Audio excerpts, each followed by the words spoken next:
आयुष्य घडवणारे आहेत हे तुमचे शिक्षक, तुमचे धर्मगुरू, आई वडिलांनंतर हेच सर्वश्रेष्ठ आहेत.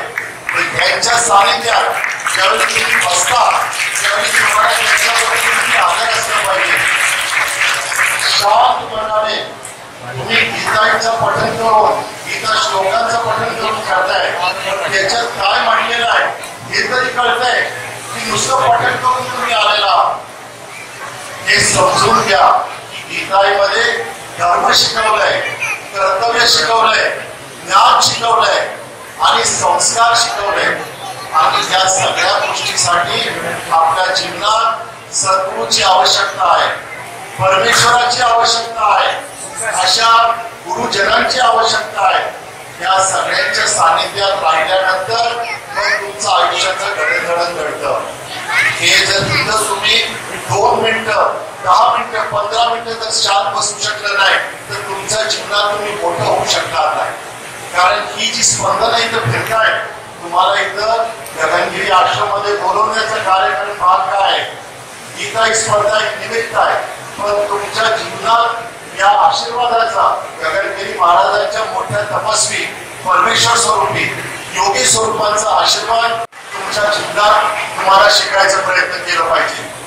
आणि हे जर तुम्ही शिकला तर त्याच्या सद्गुरू सारख्या असे महाराजच नाही, कुठेही तुमच्या जीवनात जे सद्गुरू असतील, जे देवत असतील, जिथं तुमचा आनंद स्थान आहे, जिथं तुमच्या जीवनाचा विश्वास आहे, तिथं नतमस्तक व्हायला शिका. मी अशा कोणी चेष्टेची गोष्टी करत नाही, पण सगळ्या मुलांच्याकडे माझं लक्ष आहे, जे माझ्याकडे बघत आहेत आणि जे माझ्याकडे बघत नाही. कोणाचं उजवीकडे डोकं जातं, कोणाचं डावाकडे जातं, काय उपयोग आहे? जर आज ह्या वयात तुम्ही उजवं डावं बघायला गेलं तर तुमच्या जीवनात सुद्धा तुम्ही उजवं डावच बघत राहणार. म्हणून समोर ध्यान केंद्रित करण्याचा प्रयत्न करा. जर अशा ठिकाणी तुमच्या जीवनात तुम्ही कधीही गेला, देवाकडे जावा, देवळात जावा, तीर्थाला जावा, तर तिथं ध्यान केंद्रित करा की जे तुमच्या समोर आहे ते समजण्याचा प्रयत्न करा. तर तुमच्या जीवनात चांगल्या गोष्टी घडतील, तुम्ही चांगले स्वप्न बघू शकता आणि तुमच्या जीवनाचे उद्दिष्ट साध्य होईल.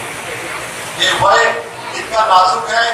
तुमच्यासारखी बारकी मुलं गेली 40 वर्ष आमच्याकडे गीता स्पर्धेसाठी येत होत्या आणि प्रत्येक ज्यावेळी जगात गेले, परदेशात गेले, मोठे डॉक्टर झाले, मोठे आपले पोलीस अधिकारी झाले, मोठे जज झाले, तुमच्यासारखी लहान मुलं आपल्याकडे गीता स्पर्धेसाठी येत होती. आपल्याला किती आनंद वाटतं की या लहान वयापासून तुम्हाला आशीर्वादाची संधी भेटते. त्यावेळी गगनगिरी महाराज होते आणि गगनगिरी महाराज साक्षात इतक्या मायेने सगळ्या मुलांना अगदी हात उचलून डोक्यावर प्रत्येकाला आशीर्वाद द्यायचं, बक्षीस द्यायचं आणि म्हणायचं मुलाला मोठं व्हा, जीवनात मोठं व्हा, नाव कमवा, पण नम्रतेने जगायला शिका, वावरापणाने जगायला शिकू नका, जीवनात अपणा करू नका, म्हणजे डोक्यात शिरू देऊ नका.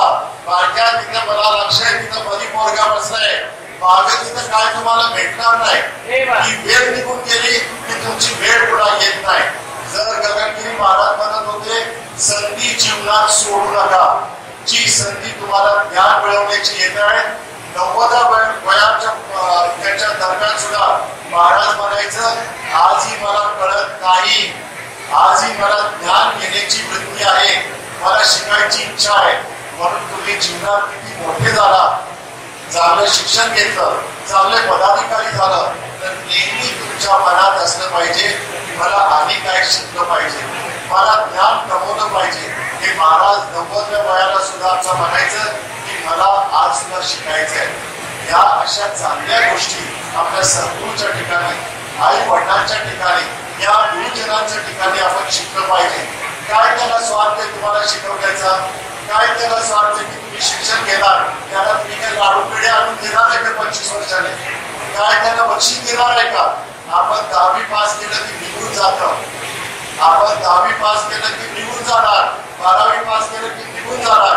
पण हे देण्यात राहत नाही की तुमच्या जीवनात आज आमच्या देण्यात राहतं की आज आम्ही गगनगिरी महाराजांच्या पायापाशी आहोत की आमच्या पूर्वजाने आशीर्वाद देऊन, वाढवडिलांनी आशीर्वाद दिला असेल, आमच्या आमच्या गुरुजनाने आम्हाला चांगली काही सीख दिली असेल, आमच्या आई वडिलांनी आम्हाला काही संस्कार दिले, पण अशा चांगल्या ठिकाणी आम्हाला उभं राहून तुम्हाला समोर काही दोन शब्द बोलता येतं. म्हणून जीवनात महाराज म्हणायचे, राग आलं तरी राग टाळायचा प्रयत्न करा, राग आणायचा प्रयत्न करू नका.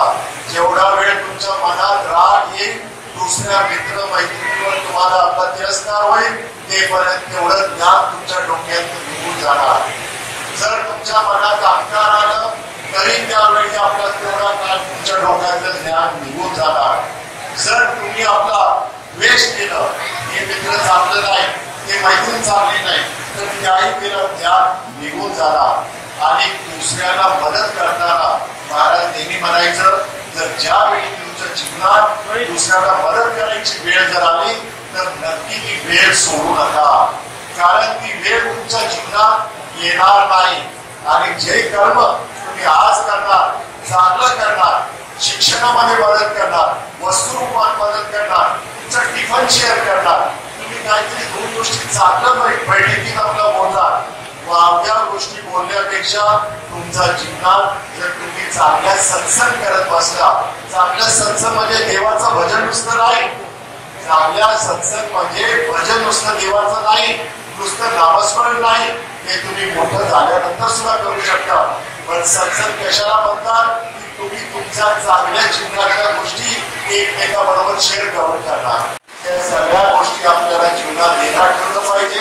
आणि म्हणून सगळ्या मुलांना विनंती आहे की इतर ज्यावेळी गगनगिरी महाराज मठात येत आहेत, एवढ्या चांगल्या ठिकाणी तुम्ही घेत आहेत, की मध्ये तुमच्या जीवनात घडू शकतं, तुम्हाला उत्तम जीवन देऊ शकतं. पण आमची एवढीच विनंती आहे, गीता स्पर्धा पुढच्या वर्षी येऊन पुढच्या वर्षी आणि अनेक वर्ष चालू राहू दे, तशी अनेक वर्ष राहिले, तुमच्या मुलांच्या जीवनाचं कल्याण झालं पाहिजे.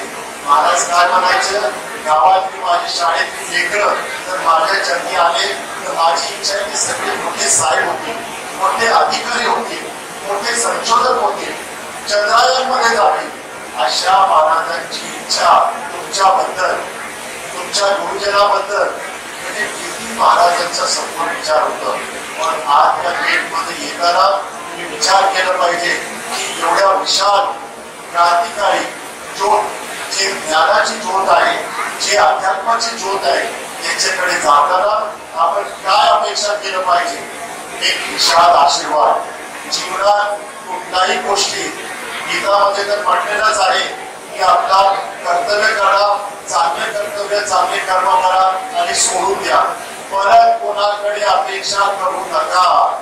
जर तुमच्या आयुष्यात तुम्हाला सुखाने जगायचं असेल, शेजारीला मी आपला टिफन शेअर केलं, उद्या त्याने मला टिफन शेअर नाही केलं की वाईट आहे, आधी त्याला रुलर दिलं, उद्या त्याने मला पेन्सिल नाही दिलं की वाईट आहे. असं करू नका.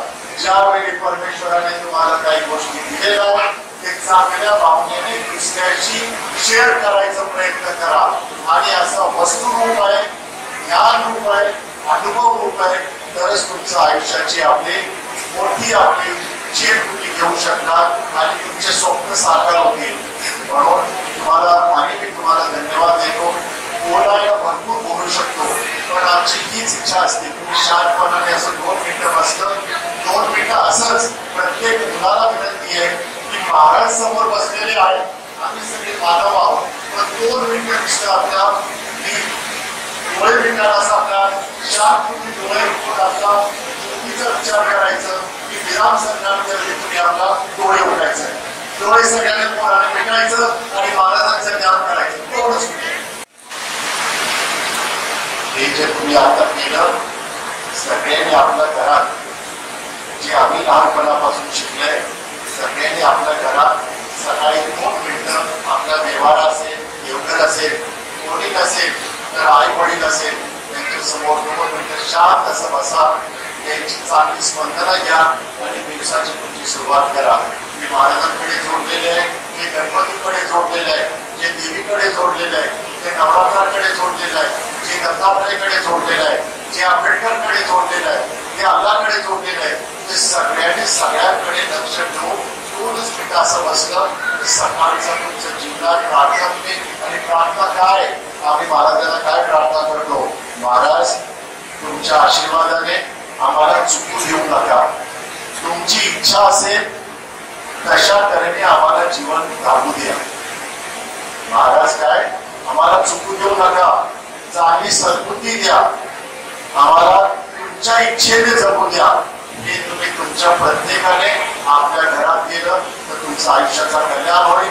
महाराजांचे अनेक आशीर्वाद तुमच्या पाठीशी कायम राहू द्या. तुम्ही मोठे सगळे साहेब साहेबीन आपल्या अधिकारी येऊन आमच्याकडे पुढे येऊ हीच महाराजांच्या चरणी प्रार्थना करतो आणि 2 शब्द पुढे करतो.